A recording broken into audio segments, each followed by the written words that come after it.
வாழ்க வையகம், வாழ்க வையகம், வாழ்க வளமுடன். அருளாசன் அருள் தந்தை வேதாத்திரி மகரிஷி அவர்களும் இறைநிலையும் என்னுள் சூக்குமமாக எழுந்தருளி 14/5/2024 செவ்வாய்க்கிழமை இன்றைய நாள்காட்டி வரிகளுக்கான கவிவரிகளையும் அதற்கான விளக்கத்தையும் சிறப்பிக்க வேண்டுமாய் சங்கல்பம் மேற்கொள்கிறேன். அனைவரையும் பணிவோடு முதற்கண் வணங்கி ஆரம்பிக்கலாம் என்றிருக்கிறேன். அனைவருக்கும் இனிய காலை வணக்கம். வாழ்க வளமுடன். சாமிஜியினுடைய இன்றைய நாள்காட்டி வரிகள் வித்தின் மூலம்தான் பிறவித்தொடர். இந்த தத்துவத்தை உணர்ந்தவரை தனையறிய வல்லவர்கள் என்று சுவாமிஜி நமக்கு இந்த நாள்காட்டி வரிகள் கொடுத்திருக்காங்க. இதற்கான கவிதை வரிகள்: முன்னோர்கள் செய்த வினை வித்தில் உண்டு, மூளையிலே உன் செயலின் பதிவடைத்து உண்டு, பின்னே நீ புலனியக்கி பெற்ற பதிவுகளும் உண்டு. இம்மூன்றும் முன்னையே நீ உள்ளுணரும் மகத்தவத்தை இயற்றி ஒவ்வொன்றாய் படிச்செயல் பதிவு அகற்றி வர வேண்டும்.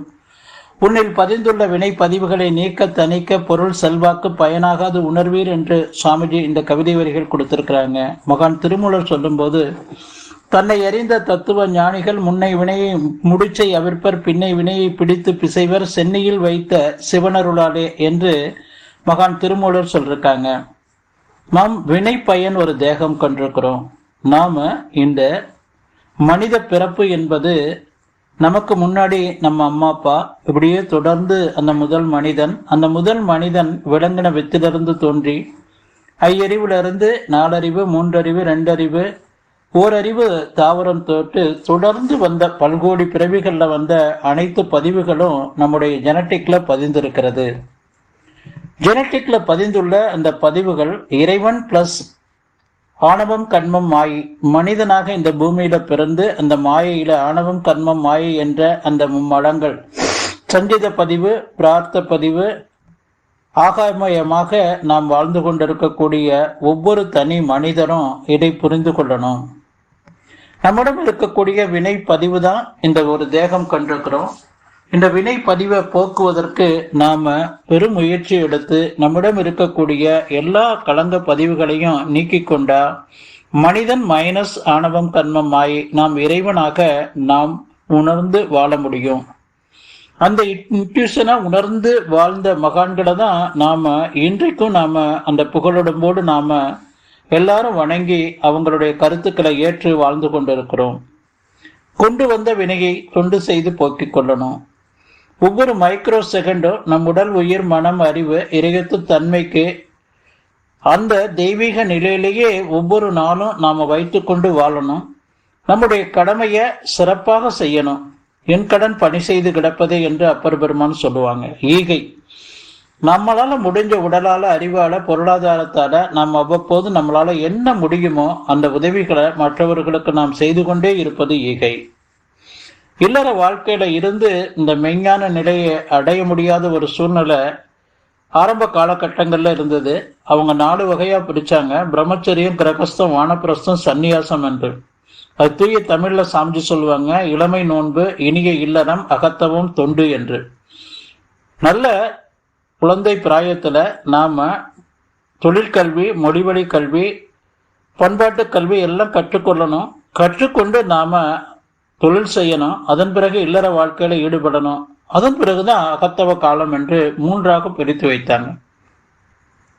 அப்போ ஒவ்வொரு காலகட்டத்திலையும் அந்தந்த கடமைகளை சிறப்பாக செய்து நாம இறுதியில தான் ஞானம் பெறக்கூடிய ஒரு நிலைமை பரவலாக இருந்தது.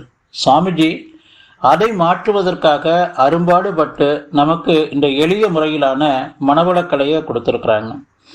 இல்லற வாழ்க்கையிலே இருந்து நாம வாழக்கூடிய அந்த ஒரு சூழல்ல நாம உணர்வு தெரிஞ்ச நாள்ல இருந்து நம்முடைய இறுதி காலம் வரையிலும் நாம நம்முடைய உடலை, உயிரை, மனதை, அறிவை தெய்வீக தன்மைக்கு, இறைவத்த தன்மைக்கு ஒவ்வொரு நாளும் மாற்றிக்கொண்டு நாம அந்த தெய்வீக நிலையிலே வாழக்கூடிய ஒரு தெய்வீக வாழ்க்கைய மகரிஷி அவங்க நமக்கு அமைச்சு கொடுத்திருக்கிறாங்க. சாமி சொல்லுவாங்க, இல்லறத்தில் மெய்ஞானம் விளங்கி வாழ இயலாத காலம் ஒன்று இருந்ததுண்டு. இல்லறத்தை விட்டு பலர் துறவை நாடி எங்கெங்கோ சுற்றி அலைந்தார் அந்நாளில். இல்லறத்தில் கடமை செய்தே தவம் பயின்று இறைநிலையை அறியும் முறை கண்டு கொண்டோம். இல்லறமும் துறவரமும் ஒன்றிணைந்த உயர் அறம் கண்டோம், மகிழ்ச்சி கொண்டோம் என்று சுவாமிஜி நமக்கு இந்த கவிதை வரிகள் கொடுத்திருக்கிறாங்க. நாம உணர்வு தெரிஞ்ச நாள்ல இருந்தே நமக்கு மேல் பதிவாக ஒரு பதிவு ஏற்பட்டு கொண்டே இருக்கு. அப்ப நாம அந்த செய்யக்கூடிய உணர்வு தெரிஞ்ச நாள்ல இருந்து செய்யக்கூடிய அந்த செயல்கள் எல்லாமே நம்முடைய ஜெனட்டிக்ல பதிந்திருக்கக்கூடிய பதிவுகளின் அடிப்படையில தான் என்பதை நாம அந்த உணர்ந்து அந்த அறிவாட்சி தரத்தையும் நம்முடைய மனதையும் நம்முடைய சக்தியையும் நம்ம முழுமையாக அந்த இறைவத்த தன்மைக்கு மாற்றிக்கொண்டு வாழக்கூடிய அந்த ஒரு தெய்வீக வாழ்க்கை வழிகாட்டுறது வேதாத்திரியம் தான், மனவளக்கலை தான். அப்போ ஒவ்வொரு குழந்தையும் அந்த உணர்வு தெரிஞ்ச நாள்ல இருந்து, அதே போல தன் தாயின் கர்ப்பத்துல அது வளர்ந்து வரக்கூடிய நாள், அது தாய் தந்தையினுடைய அந்த சுக்கில முதல் கொண்டு அந்த தெய்வீக தன்மையாக இருந்தது அப்படின்னு சொன்னா கருவுல திருவுடைய குழந்தைகளாக உருவாகும். அதனுடைய அந்த முழு வளர்ச்சி சிறப்பாக இருக்கும். அதன் பிறகு அதனுடைய அந்த ஒரு மூளை செல் கட்டுவதற்கான ஒரு 2 ஆண்டு காலத்துல சிறப்பாக மூளை செல் கட்டப்படும்.